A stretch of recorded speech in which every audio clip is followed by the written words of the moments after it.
High বন্ধুরা, তো তোমরা সবাই কেমন আছো? আশা করি তোমরা সবাই অনেক ভালো আছো। অবশ্যই ভালো থাকাটা একদম মানে ভীষণ দরকার অবশ্যই আজকালকার দিনে। অবশ্যই আর অবশ্যই আমরা অবশ্যই অনেকটা ভালো আছে গাইস, তোমাদের একদম আশীর্বাদে গাইস। হ্যাঁ একদমই, তো মানে তোমরা আমাদের সাথে আছো বলেই কিন্তু আমরা একটু ভালো থাকার মানে পজিশনে যাই। অবশ্যই অবশ্যই। আর মানে তোমরা সবাই জানো আমাদের চ্যানেলটা মাঝখানে ভীষণই প্রবলেম হয়েছিল, এবার তোমাদের সাথে আমরা শেয়ার করেছিলাম, তো তার জন্যই ভালো আমাদের থাকতেই হবে, ভালো না থাকলে তো ভিডিও বানাতে পারবো না। তো যাই হোক, তো এখনো পর্যন্ত যারা যারা আমাদের চ্যানেলটাকে সাবস্ক্রাইব করেনি প্লিজ সাবস্ক্রাইব করে দাও, আর যারা সাবস্ক্রাইব করেছো তাদেরকে অসংখ্য ধন্যবাদ। একদমই তাই, অবশ্যই। তো চলে এসেছে সেই মানুষ যা মানে যার মুখের দিকে তাকিয়ে পুরো গোটা বাংলাদেশ নির্ভর গাইস। তো তোমরা তো থাম্বনেল দেখে গাইস বুঝতেই পেরেছো যে আমরা কার ভিডিও নিয়ে আজকে চলে এসেছি। মানে সে যেখানে যাই, মানে যেই পজিশনে যেইখানেই যাবে, সেটা যদি ছোট্ট একটা জায়গাও হয়, মানে সেখানে লাখের নিচে কোনো গল্প আর সে আমাদের আজহারি হুজুরের ভিডিও নিয়ে গাইস আমরা চলে এসেছি গাইস আজকে মা কাদার ভিডিও গাইস। তো চলো গাইস বেশি কথা না বলে আজকে টাইটেলটা আগে দেখে নেওয়া যাক।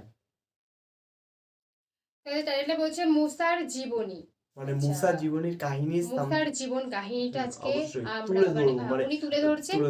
তো উনি কিভাবে তুলে ধরছে সেটা অবশ্যই ওনার মুখ দিয়ে শোনাটা আমাদের বেশি প্রাধান্য দেওয়াটা উচিত, কারণ উনি খুবই ভালোভাবে বোঝায় যে ব্যাপারটা তোমরা পুঙ্খানুপুঙ্খ বুঝতে পারবে। আর আমাদের মেইন ভিডিও কোন ডেসক্রিপশনে চলে আসবে, চেক আউট করে গাইস, তোমরা চেক আউট করে নিও। তো চলো গাইস বেশি কথা না বলে আজকের ভিডিওটি শুরু করা যাক। মুসা আলাইহিস সালাম ফেরাউনের সামনে যেয়ে দাঁড়ালেন। ফেরাউনের জাদুকররা বিশাল বড় বড় বাঘ বানালো, সিংহ বানালো, সাপ বানালো। মুসা আলাইহিস সালাম দেখে ভড়কে গেলেন, ভয় পেয়ে গেলেন।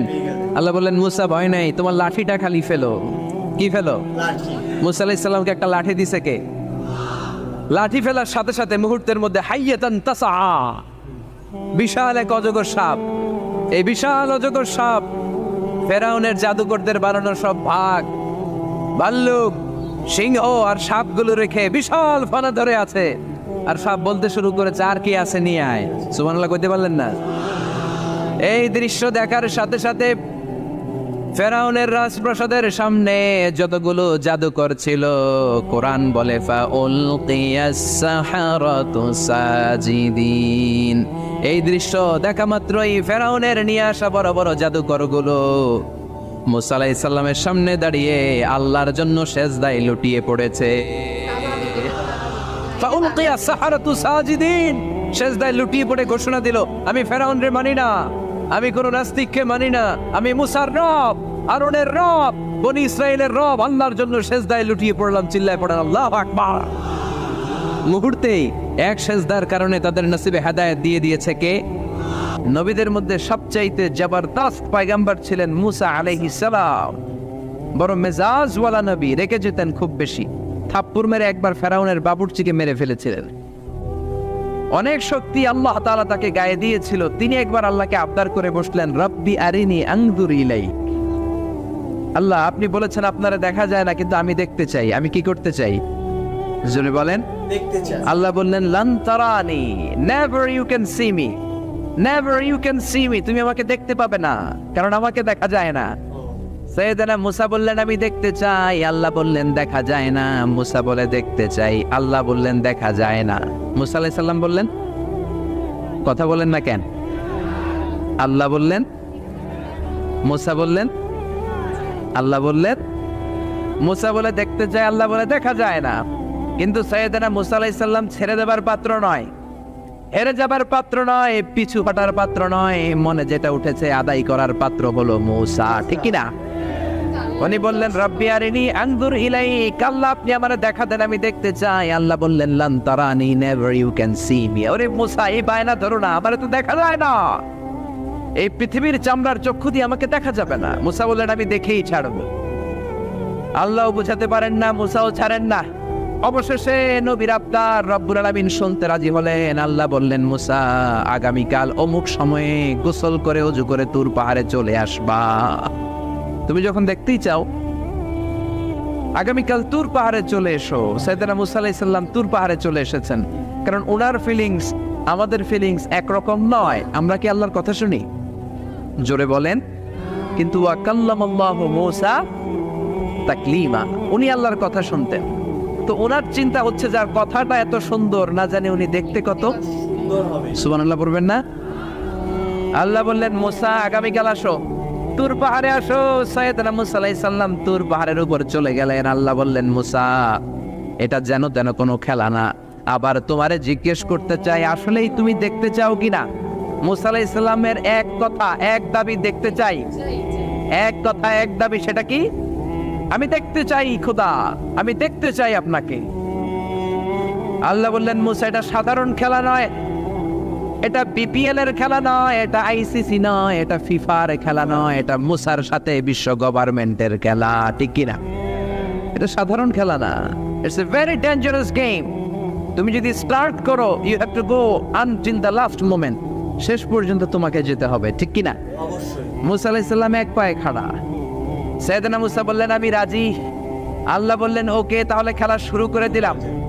ও মুসা তুমি দাঁড়িয়ে থাকো, খেলা এখন শুরু হয়ে যাবে। রব্বুল আলামিন মুসা আলাইহিস সালামের চারিদিকে অন্ধকার করে দিলেন। কি করে দিলেন? অন্ধকার করে দিলেন। চারিদিকে 4 ফারসাক এলাকা, 1 ফারসাকে 12 মাইল, 4 ফারসাকে অনেক লম্বা একটা জায়গা, 3 × 36 কিলোমিটার জায়গা আল্লাহ অন্ধকার করে দিলেন। খুটখুটে অন্ধকার, এত অন্ধকার সাইয়েদনা মুসা আলাইহিস সালাম নিজের হাতটাও নিজে দেখে না। এবার মনের মধ্যে একটু ভয় চলে আসছে, কোন আওয়াজ নাই, অন্ধকার। এবার মনের মধ্যে ভয় এসেছে, কিন্তু আল্লাহকে দেখতে চায়, ওই নেশায় এখন অন্তরের মধ্যে কিছু সাহস আছে না নাই? অবশ্যই আছে। সাহস নিয়ে দাঁড়িয়ে আছে। এবার আল্লাহ চারিদিকে আলোকিত করে দিলেন। এবার বললেন মুসা আরো কিছু কাজ আছে, তোমার চারদিকে 4 ফারসাকের ইয়ার মধ্যে কোনো প্রাণী থাকতে পারবে না, কোনো মশা থাকবে না, মাছি থাকবে না, ইঁদুর থাকবে না, ব্যাঙ থাকবে না, পাখি থাকবে না, সবগুলো পশু আর প্রাণীকে বললেন আল্লাহ বললেন তোমরা বাইরে চলে যাও, বাউন্ডারির বাইরে চলে যাও। বাংলাদেশের সাথে ইন্ডিয়ার খেলা, আপনারা দর্শক মাঠে ঢুকতে পারবেন? বলেন ঢুকলে খেলা হবে, খেলাইটা হবে। আল্লাহ বললেন সবাই বাইরে চলে যাও, সব বাইরে চলে গেল। এবার আল্লাহ বললেন মুসা তোমার 2 কাঁধের মধ্যে 2 ফেরেশতা আছে না নাই? কিরামান, তাদেরকেও বাইরে পাঠানোর দরকার আছে না নাই? আল্লাহ বললেন তোমরাও 4 দিক থেকে বাউন্ডারি দেয়া এরিয়ার বাইরে তোমরা চলে যাও। এবার রব্বুল আলামিন বললেন আল্লাহর স্পেশাল সিকিউরিটি ফোর্স ফেরেশতাকে তোমরা 4 দিকে বাউন্ডারি দাও। স্পেশাল সিকিউরিটি ফোর্স ফেরেশতা কাদের সাথে কাঁধ লাগিয়ে পায়ের সাথে পা লাগিয়ে 4 দিকে একটা বাউন্ডারি দিলেন। চিল্লায় বলেন আল্লাহু আকবার। এবার সাইয়েদনা জিব্রাইলকে আল্লাহ বললেন ও জিব্রাইল তুমিও ঢোকার চেষ্টা করো না, তুমিও বাইরে চলে যাও। সুবহানাল্লাহ। সাইয়েদনা জিব্রাইল বলে আল্লাহ আমাকে তৈরির পর থেকে, আমাকে রূহ দেওয়ার পর থেকে আজ পর্যন্ত তোমারে আমি দেখি নাই। সিদরাতুল মুনতাহা হলো আমার লাস্ট বর্ডার, ওই বর্ডারে কান লাগিয়ে তুমি যা বলো শুনি, ওই কথাগুলো নবীদের কাছে পৌঁছে দেয়, এটাই আমার ডিউটি। আজ পর্যন্ত আমিও তোমারে দেখি নাই, তোমার নূর এখনো দর্শন লাভ করি নাই, আমিও দেখতে চাই। আমার ভাই মুসার সাথে আমাকেও দেখতে দাও। আল্লাহ বলল no no, this game is between Musa and me.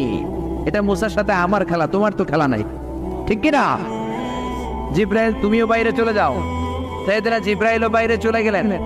এবার একেবারে গ্রাউন্ড রেডি, স্টেডিয়াম রেডি, এবার খেলা হবে। খেলা কি হবে যদি বলেন কি হবে? মুসা আলাইহিস সালাম আর বিশ্ব গভর্নমেন্ট আল্লাহর সাথে খেলা। আল্লাহ বললেন মুসা তুমি উপরের দিকে তাকাও। সাইয়েদনা মুসা আলাইহিস সালাম উপরের দিকে তাকালেন, দেখলেন প্রথম আকাশ দেখা যায়, তারপরে দ্বিতীয় আকাশ, তৃতীয় আকাশ, সব দেখতে আরম্ভ করলেন। প্রথম আকাশ এটা বিশাল একটা area, it's a big space, we can't imagine. এটা কত বড় আমরা কল্পনাও করতে পারি না, বিশাল। এই যে ছোট্ট একটা জায়গায় আমরা কুমিল্লাতে বসে আছি। কুমিল্লা হলো বাংলাদেশের 64 জেলার একটা জেলা। 64 জেলা নিয়ে আমাদের সুজলা সুফলা শস্য শ্যামলা বাংলাদেশ। এই বাংলাদেশ হচ্ছে পৃথিবীর অনেকগুলো দেশের মধ্যে থেকে ছোট্ট একটা দেশ। এক কানাডা বাংলাদেশ থেকে 100 গুণ বড়, এক রাশিয়া বাংলাদেশ থেকে 200 গুণ বড়। এরকম 200টা দেশ নিয়ে এই পৃথিবী, তার মধ্যে দেশগুলো হচ্ছে 30 ভাগ আর সাগর হচ্ছে 70 ভাগ। চিল্লায় বলেন আল্লাহু আকবার। তার মানে এই পৃথিবীর তুলনায় কত ছোট্ট একটা জায়গায় এই সূর্যপুরে আমরা বসে আছি। কত নগণ্য আমি, কত ক্ষুদ্র আমি, কত ছোট্ট আমি, ঠিক কিনা? এই পৃথিবীটা হচ্ছে আমাদের সৌরজগতের অনেকগুলো গ্রহের মধ্যে থেকে ছোট্ট সাইজের একটা গ্রহ। এই যে সূর্যের আলো আমরা প্রতিদিন পাই, যেটার আলো প্রায় 8 মিনিট 20 সেকেন্ড ব্যয় করে আমাদের দিকে আসে সেকেন্ডে 1,86,000 মাইল বেগে। এই সূর্যটা এত বিশাল পৃথিবীর চাইতে 13 লক্ষ গুণ বড়। আরো আসতে বলেন সুবহানাল্লাহ। সূর্যই কি পৃথিবীর সবচাইতে বড় সাইজের তারা? নো, সূর্যের চেয়েও অনেক বড় তারা আছে। ব্যাটেলজিউস নামে একটা তারা আছে, যেই তারাটা, যে সূর্য পৃথিবীর চেয়ে 13 লক্ষ গুণ বড়, ওই ব্যাটেলজিউস তারা সূর্যের চেয়ে 33 কোটি গুণ বড়। তার মানে এই না ব্যাটেলজিউসই পৃথিবীর সবচেয়ে বড় তারা। সূর্যের পরে পৃথিবীর সবচেয়ে কাছের তারার নাম হচ্ছে প্রক্সিমা সেন্টরাই, তারপরে আলফা সেন্টরাই এ, আলফা সেন্টরাই বি, এটা ক্যারিনা, ব্যাটেলজিউস, এরকম করতে করতে এক একটা তারা বিশাল বড়। এই সবগুলো তারা মিলে আমাদের গ্যালাক্সি। আমাদের গ্যালাক্সিতে অনেকগুলো তারা। আমাদের গ্যালাক্সির নাম হচ্ছে মিল্কি ওয়ে। এর মানে এই নয় মহাবিশ্বে মাত্র একটা গ্যালাক্সি। বিজ্ঞানীদের ধারণা প্রথম আকাশের নিচে প্রায় 400 বিলিয়ন গ্যালাক্সি রয়েছে। চিল্লায় পড়ে আল্লাহু আকবার। এরকম হাজারো গ্যালাক্সি নিয়ে আমাদের ইউনিভার্স, এরকম হাজারো ইউনিভার্স গোটা বিশ্বে আছে না নাই? এই সবগুলোকে প্রথম আসমানের নিচে রেখে আসমানটাকে সুশোভিত করেছে কে? সাইয়েদনা মুসা আলাইহিস সালাম প্রথম আসমানের দিকে তাকালেন, ওনার চোখের পাওয়ার বাড়িয়ে দিল কে? উনি এই গ্যালাক্সি দেখতে আরম্ভ করলেন, ব্ল্যাক হোল দেখতে আরম্ভ করলেন, ইউনিভার্স গুলো দেখতে আরম্ভ করলেন, ডিফারেন্ট ল অফ নেচার নিয়ে যত ইউনিভার্স আছে তিনি দেখলেন। তারপরে দ্বিতীয় আকাশ, একটার চাইতে আরেকটা বড়, একটার চেয়ে আরেকটা বড়। আমরা কিন্তু প্রথম আকাশ দেখি না। নাসার বিজ্ঞানীরা আজীবন গবেষণা করেও প্রথম আকাশের নাগালে যেতে পারবে না। তারা যেখানে যায় এটা হচ্ছে প্রথম আকাশের মহাশূন্য। এটা কি? প্রথম আকাশের মহাশূন্য, তারপরে প্রথম আকাশ, তারপরে দ্বিতীয় আকাশের মহাশূন্য, তারপরে দ্বিতীয় আকাশ, তারপরে তৃতীয় আকাশের মহাশূন্য, তারপর তৃতীয় আকাশ। একটার চাইতে আরেকটা বড়। কত বড়? বিশ্বনবী বললেন তোমার হাতের আংটিটা, কোনটা? আংটিটা যদি সাহারা মরুভূমিতে ফেলে দাও, তাহলে সাহারা মরুভূমির তুলনায় তোমার আংটি যত ছোট, আল্লাহর দ্বিতীয় আকাশের তুলনায় আল্লাহর প্রথম আকাশটা ঠিক তত ছোট। এভাবে তৃতীয় আকাশ আরো বড়, চতুর্থ আকাশ আরো বড়। সাইয়েদনা মুসা আলাইহিস সালাম দেখলেন 7 আকাশ দেখলেন। তারপরে তিনি দেখলেন সিদরাতুল মুনতাহা দেখা যায়, সেখান থেকে দেখলেন 4টা ঝর্ণা, 4টা নদী, 2টা জান্নাতে ঢুকেছে, 2টা নদী সিদরাতুল মুনতাহা থেকে দুনিয়ায় এসেছে। একটা নদীর নাম হলো মিশরের নীল নদী, আর একটা হলো ইরাকের দজলা নদী। সুবহানাল্লাহ। তারপরে নজর করে তাকালেন, সেখানে দেখলেন তিনি কোরআনের বাড়ি দেখা যায়। বাল হুয়া কুরআনুম মাজিদুন ফি লাওহিম মাহফুজ। নাম শুনেছেন? লাওহে মাহফুজ কার বাড়ি? কোরআনের বাড়ি। লাওহে মাহফুজ কার বাড়ি? নজর করে দেখে কোরআনের বাড়ি দেখা যায়। সাইয়েদনা মুসা আলাইহিস সালামের চোখের পাওয়ারকে বাড়িয়ে দিয়েছে কে? ওনার চোখের মেকানিজম, মেগাপিক্সেলকে প্রখর করে দিয়েছে কে? তারপরে নজর করে দেখলেন বাইতুল মামুর দেখা যায়, যেই বাইতুল মামুর হলো ফেরেশতাদের কিবলা। আমরা হজে গেলে, উমরায় গেলে আল্লাহর ঘরকে সেন্টারে রেখে চারদিকে তাওয়াফ করি, লাব্বাইক আল্লাহুম্মা লাব্বাইক বলে আল্লাহরে ডাকি। ফেরেশতারা এই কাবার চারদিকে তাওয়াফ করে না, তাদের জন্য আরেকটা ঘর, আল্লাহর বানানো আরেকটা ঘর 7 আকাশের উপর আছে না নাই? সেটার নাম হচ্ছে আল বাইতুল মামুর। সব ফেরেশতারা সেখানে তাওয়াফ করে, একবার করে ঢুকে 70,000 জন। একবার যারা ঢুকার চান্স পায় কিয়ামত পর্যন্ত দ্বিতীয়বার চান্স তার কপালে জুটবে না। করে সুবহানাল্লাহ। তারপরে তিনি নজর করে দেখলেন আরশ দেখা যায়, কুরসি দেখা যায়। তারপরে নজর করে সাইয়েদনা মুসা আলাইহিস সালাম দেখলেন আল্লাহর 70,000 নূরের পর্দা দেখা যায়। 70,000 নূরের পর্দা দেখা যায়। সেখান থেকে আল্লাহ গায়বী আওয়াজ দিয়ে বললেন, মুসা লাস্ট ডেস্টিনেশনে চলে এসেছো, একেবারে ফাইনাল গেট। এই গেটের পরে আর ফিরে যাওয়ার কোনো জায়গা নাই। শেষবারের মতো জিজ্ঞেস করি, খেলা কি চলবে নাকি থামিয়ে দেব? সাইয়েদনা মুসা বলে চলবে। সাইয়েদনা মুসা বললেন কি চলবে? কি সাহস ওনার, কি শক্তি ওনার, কি মেধা ওনার, কি কিউরিসিটি ওনার, কি অদম্য আগ্রহ ওনার। উনি বললেন খেলা চলবে। এত দূর এসেছি, পিছনে ফেরত তাকানোর মানুষ আমি নই, ঠিক কিনা? আল্লাহ বললেন মুসা তাহলে ঠিক আছে, খেলা শুরু হয়ে যাবে, একটু শক্ত হয়ে দাঁড়াও। সুবহানাল্লাহ পড়ে। এই প্রথম আল্লাহ তার নূরের তাজাল্লির ফোকাস পৃথিবীতে ঢেলে দিবেন, এর আগে পড়ে নাই। আল্লাহু আকবার। সাইয়েদনা মুসা আলাইহিস সালাম শক্ত হয়ে দাঁড়ালেন। ফালাম্মা তাজাল্লা রাব্বুহু জাআলাহু দাক্কাও ওয়া খাররা মুসা সাইকা। ফালাম্মা তাজাল্লা রাব্বুহু লিল জাবাল, আল্লাহ বললেন মুসা তবে একটা কথা শুনে রাখো, এত দুর্বল করে তোমাদের বানিয়েছি। ওয়া খলিকাল ইনসানু দাঈফা, মানুষ কি সবল নাকি দুর্বল? সবল না দুর্বল? দুইবার পাতলা পায়খানা হইলে চেহারার দিকে আর তাকানো যায় না, ঠিক কিনা? আজকের জান্নাতুন নাইম এপ্রিল বিশ্ব সুন্দরী, 20 বছর পরে বিশ্ব পেতনিও না, ঠিক কিনা? অসুস্থ হলে মানুষ দুর্বল হয়ে যায়, বিপদ আসলে মানুষ কাবু হয়ে যায়, বয়সের ভারে মানুষের চামড়াগুলো ঝুলে যায়। মানুষ কি সবল নাকি দুর্বল? জোরে বলেন, সবল নাকি দুর্বল? ও মুসা শক্ত হয়ে দাঁড়াও। 70,000 নূরের পর্দার সবগুলো দেখাবো না, কতটুকু দেখাবে? মুফাসসিরিন ইকরাম হয়রান হয়ে গিয়েছেন, কি বলবেন এই তাফসীরের ব্যাখ্যায়। কেউ কেউ বলেছেন আল্লাহ তাআলা 70,000 নূরের পর্দার সবগুলো উঠায়নি, 70,000 নূরের পর্দার সবচেয়ে সামনের ছোট্ট যে পর্দাটা তার সামান্য একটু উঠিয়েছেন। ফালাম্মা তাজাল্লা রাব্বুহু, কতটুকু তাজাল্লি দিয়েছেন নূরের তাজাল্লি? কোন কোন মুফাসসিরিন ইকরাম বলেছেন একটা গরুর নাকের ছিদ্র যতটুকু ততটুকু। কোন কোন মুফাসসির বলেছেন না না, এটা তো অনেক বেশি। মিসলা উনমুরাতিল খানসার, এই আঙ্গুলটার নাম হচ্ছে খানসার। কি নাম? এটার নাম ইবহাম, এটার নাম সাব্বাবা, এটা বুস্তা, এটা বিংসার, এটা ফিংসার। বলেন ইবহাম, কথা বলে না। ইবহাম, সাব্বাবা, বুস্তা, বিংসার, খানসার, এই 5টা হাতের আঙ্গুলের আরবি নাম শিখে গেলেন। এই যে মিসলা উনমুরাতিল খানসার, ছোট্ট আঙ্গুলের সামনে যতটুকু জায়গা, এতটুকু জায়গা আল্লাহ প্রথম পর্দাটার ফোকাস দিয়েছেন। কেউ কেউ বলে না এত বেশি নয়, একটা সুইয়ের পেছনে সুতা ঢুকানোর জন্য যতটুকু জায়গা দরকার ততটুকু নূরের ফোকাস দিয়েছে। ফালাম্মা তাজাল্লা রাব্বুহু জাআলাহু দাক্কাও ওয়া খাররা মুসা সাইকা। আল্লাহ বললেন মুসা তোমাকে দুর্বল করে বানিয়েছি, তোমার উপরে যদি নূরের ফোকাস দেই তোমারে খুঁজে পাওয়া যাবে। আমি দেব তুর পাহাড়ের উপর। কিসের উপর?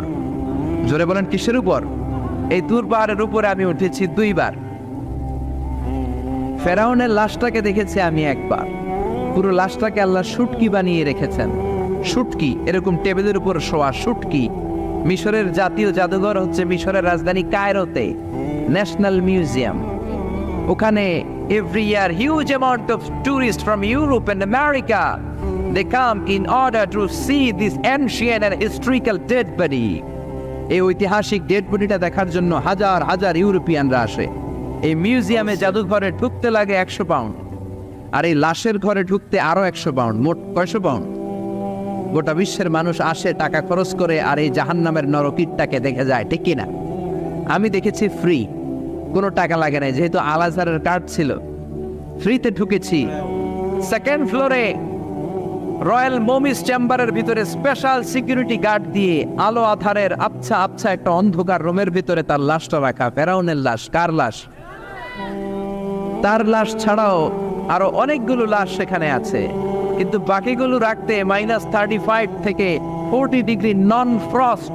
যারা বুঝেন, যারা ফ্রিজ ইউজ করেন, কিছু আছে নন ফ্রস্ট, শুধু বরফ হবে, যে জিনিসটা মাছ রাখলে মাছটা বরফ হবে কিন্তু আশেপাশে আইস জমবে না, এটার বলে non frost. Non frost 35 to 40 degree সেলসিয়াসে অন্য লাশগুলো রাখতে হয়, কিন্তু ফেরাউনের লাশটা -0 ডিগ্রিতেই কিয়ামত পর্যন্ত সঠিক এবং শুদ্ধ এবং চমৎকার থেকে যাবে। চিল্লায় বলেন আল্লাহু আকবার। কারণ ফেরাউনের লাশটাকে সংরক্ষণের দায়িত্ব নিয়েছে কে? এই তুর পাহাড়ে আমরা উঠেছি মধ্যরাতে, কারণ বাংলাদেশের পাহাড়গুলো মাটির পাহাড়। আপনি খাগড়াছড়িতে যান, আপনি বান্দরবান যান, আপনি ময়মনসিংহের গারো পাহাড়ে যান, আমাদের পাহাড় কি মাটির না পাথরের? আর সৌদি আরব মিশরের পাহাড়গুলো কি মাটির না পাথরের? পাথরের। পাথরের পাহাড়ে যখন সানশাইন, সূর্যের আলো লাগে, 2-3 ঘন্টায় সূর্যের তাপে পাথরগুলো গরম হয়ে যায়। এজন্য আমরা মাঝ রাতে উঠলাম 120 জন, আমরাও যাচ্ছি, ইহুদিরাও যাচ্ছে। তো বন্ধুরা, আমাদের ভিডিওটি তোমাদের কেমন লাগলো গাইস, তো অবশ্যই তোমরা কমেন্টে জানিয়ে দিও। উনি কিন্তু খুব মানে পড়াশোনা বিষয়ক অনেক কথা বলেন, অনেক কথা, যেগুলো অবশ্যই যারা ভীষণ ব্রাইড স্টুডেন্ট তারা অনেকে বুঝতে পেরেছে, যারা দেখছো আমাদের ভিডিওগুলো, মানে আমাদের জেনারেশনে যেসব ছেলে মেয়ে আছে তারা কিন্তু বুঝতে পারলো কি কি বলতে চাইলো, কি বললো আর কি বলতে চাইছে উনি। আর তোমরা তো সবাই জানো যে আমাদের বাংলাদেশে সত্যি যত পাহাড় আছে সব কিন্তু মাটির, তাই মানে আমরা কিন্তু সকালবেলা কেউ উঠতে পারি না, যদি উঠতে হয় আমাদেরকে কিন্তু রাতে উঠতে হয়। অবশ্যই মানে অরিজিনাল যে পাহাড়গুলো তোমার আজহারি হুজুর বলছে, সত্যি ওটা তোমার পাথরের উপরে, হয়তো পাথর সূর্যের আলো যখন তোমার পাথরের উপরে পড়ে তো তখন পাথরটা টোটালি তোমার গরম হয়ে যায়, তার জন্য মাঝরাতে উঠতে হয়। আর এমনি নর্মালি যেসব পাহাড় থাকে সে সবসময় ক্যাজুয়ালি সবসময় ওঠা যায়। আর অরিজিনাল যে অরিজিনাল যে পাথর দেখবে অতটা গাছ কিন্তু হয় না, আর যেগুলো মাটির পাথর বলে সেখানে অলরেডি গাছটা একটু বেশি হয়। আর তোমরা মুসার একদম মানে সাহসটা তো দেখলে, মানে আল্লাহ এত পরীক্ষা নিচ্ছে, এত কঠিন পরীক্ষা নিচ্ছে, ও তাও বলছে যে হ্যাঁ আমি আরো দিতে প্রস্তুত, হ্যাঁ আমাকে আরোই দেখো, মানে আমি তো আল্লাহকে দেখার জন্য তো তার কতটা আগ্রহ আছে, তো সেটাই মানে দেখতে হবে। আর একমাত্র সেই আল্লাহ ডাকটা শুনতে পেতো, যে তার নিশ্চয়ই কোনো একটা কারণ আছে, কারণটা আমরা জানি না। হ্যাঁ কিন্তু ওর ওই মানে যে সাহসটা দেখে সত্যি আমি তো পুরো মানে মুগ্ধ হয়ে গেছে, যে মানুষের মানে একদিকে ওর ভয়ও করছে যে পুরো অন্ধকার, তারপরে এত কিছু দেখাচ্ছে, এত কিছু হচ্ছে, কিন্তু তারপরেও যে সাহস, আমরা সেখানে থাকলে তো অজ্ঞান হয়ে পড়ে যেতাম, কিন্তু সে সাহস নিয়ে অনেকটা এগিয়ে গেছে। আর প্লাস আল্লাহকে এটাও বলছে যে আরো কিছু দেখতে চাই আমি, আরো কিছু, আমার কোনো ভয় নেই, তুমি আরো দেখাও। তো গাইস একটা কথা বলবো, আমাদের ভিডিওটি গাইস তোমাদের কেমন লাগলো অবশ্যই তোমরা কমেন্টে জানিও। আর তোমরা যদি এরকম ধরনের ভিডিও যদি দেখতে চাও তো অবশ্যই গাইস আমাদের চ্যানেলটাকে সাবস্ক্রাইব করতেই হবে। এর ভিডিও তোমরা বেশি দেখতে চাইছো সেটা আমাদের কমেন্ট সেকশনে অবশ্যই জানিও, নামটা গাইস তোমরা কমেন্টে জানিও। তো চলো গাইস নেক্সট কোন ধামাকাদার গাইস ভিডিওতে তোমাদের সাথে আবার দেখা হবে, টাটা।